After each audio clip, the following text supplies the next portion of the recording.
Starting the test drive in this terrain here, that first shift from first to second gear had a little bit of hesitation as it was trying to shift, but other than that, it's driving pretty normally, like new. We'll give it a little throttle here.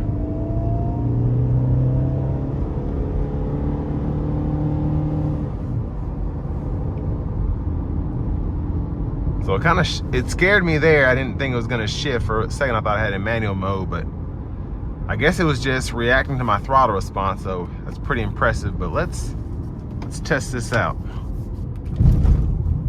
Manual mode.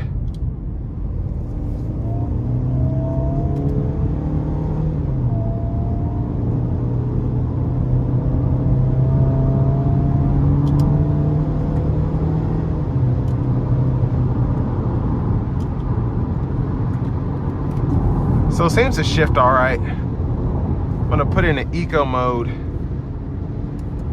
and then turn the cruise on. See if I can see what kind of fuel economy we're getting.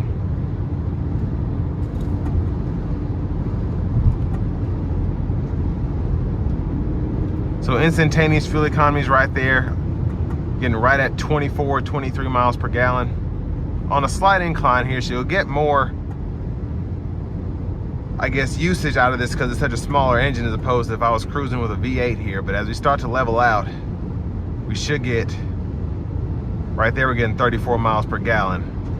So right at 30 it looks like, which isn't terrible, especially for a 2012, and power is pretty adequate, even with this being an older vehicle. There's a little rattle in the back. I don't know if that's the license plate holder or something else, but other than that, pretty good sound acoustics in here overall. Just a little bit of wind noise. But what's great about this 4-cylinder is you don't have to worry about a turbo maybe having to get replaced after a while. Everything's simple. You have the 6-speed automatic, just a 2.4 liter, again, naturally aspirated 4-cylinder, and the brake pedal still feels good, not hearing any screeching there. So far on this little test drive here, again, everything is surprisingly normal for a vehicle that has almost 200,000 miles. Just in terms of how it drives, the seats are in great shape, the radio and all that seems to be working in great shape. So I'm pretty impressed overall. And this is definitely the highest mile terrain I've ever driven. But again, with just how simple the vehicle is made, it makes it that much easier to maintain, I think, as well. But it drove down the interstate nicely. It's driving on this back road nicely. It's not necessarily a back road, but you know. And just, I'm not hearing any weird noises or anything that's showing the age of this vehicle. It's driving like a new terrain. And I just can't say enough about how impressive that is.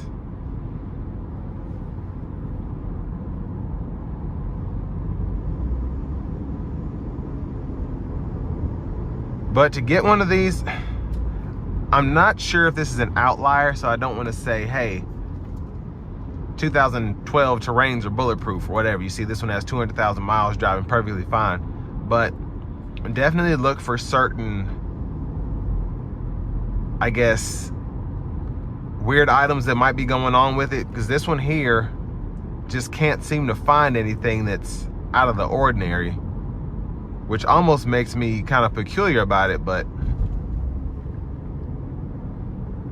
I mean, it's driving. I'd probably drive this to the other side of the country pretty confidently if I had to. And then knowing as well, if something were to go wrong, it shouldn't be that expensive, because even though these are somewhat newer vehicles compared to maybe like a 1999 Chevy Blazer, these are still pretty simple transmissions. You have the eco technology and things that were there for emissions, but other than that, I mean, it's a 2.4 liter 4-cylinder, 6-speed automatic. Nothing crazy there. But again, Very impressed by how this one has held up over the years. And this will bring me to the end of my review of this 2012 GMC Terrain SLE2.